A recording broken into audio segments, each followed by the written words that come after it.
Hey there, entrepreneurs, freelancers, and business owners. Nishi here with another fast and exciting social media marketing tip for you this week.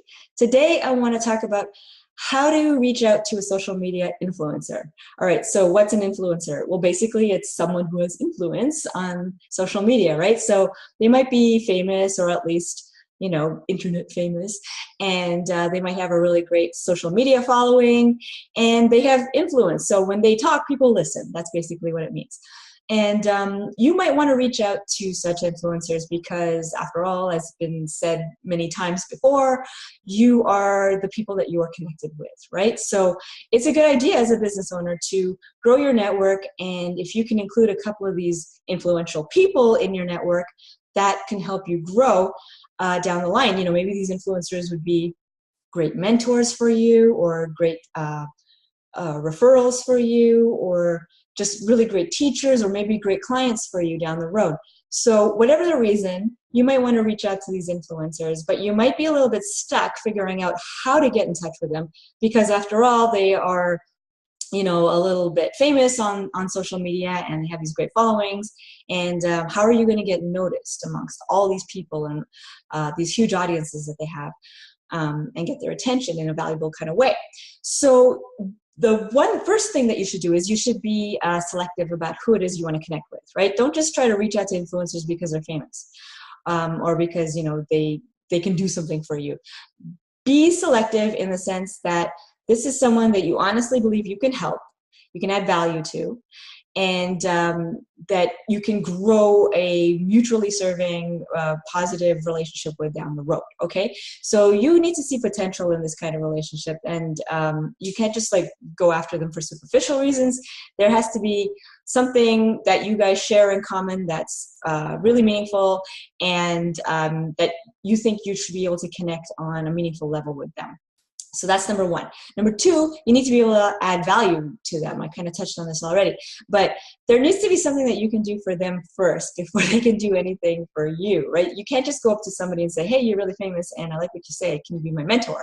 Or can you write a testimonial for my product? Or can you, review my book or whatever like that? You need to do something for them. So figure out what it is you can do to help them. And this could be, a little bit difficult at first because, after all, they're likely more successful than you are, or maybe they have a book published and you don't have a book published, and that makes you feel like kind of a loser, right?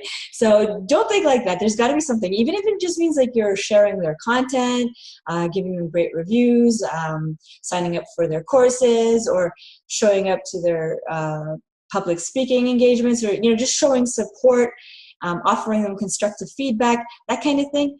That's value. So you can do that over a long term, and eventually that'll hopefully grow into a mutually serving relationship down the road. And then the third thing you can do is travel the road less traveled, right? So what that means is maybe a particular influencer that you're interested in is a big deal on Facebook, for instance, and there's tons of engagement, and they have this huge following, and they get a bajillion likes and comments and shares on Facebook. So it's hard to get their attention, especially, when you're not in their inbox right away. So you have to get their attention on Facebook, and you can't because you're competing with hundreds or thousands of people who are posting there every single day. So what you want to do is look at what other platforms they might be posting on, and maybe their engagement isn't as high. So for instance, they might be on Facebook engaging with a large audience there, but they might also be on LinkedIn engaging with a business audience.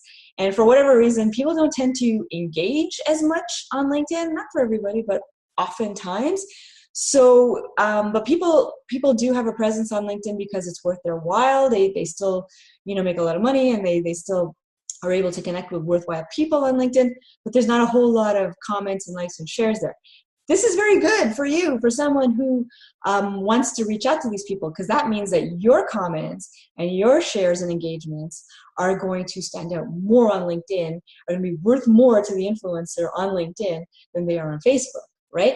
So that's a really good thing to keep in mind is, don't get just frustrated or intimidated by the fact that you got to compete with all these people on Facebook or on Twitter when there's hardly anybody on LinkedIn. Okay, don't dismiss LinkedIn or other social media platforms. So that's it for today. Make sure if you want to get in touch with a social media influencer, number one, be selective about who you want to connect with.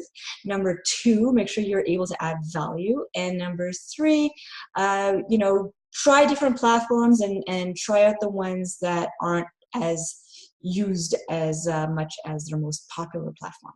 Okay, so that's it for today. I hope you found that useful. If you did, please subscribe. And I put out a new blog article and video every week. Until next week, take care.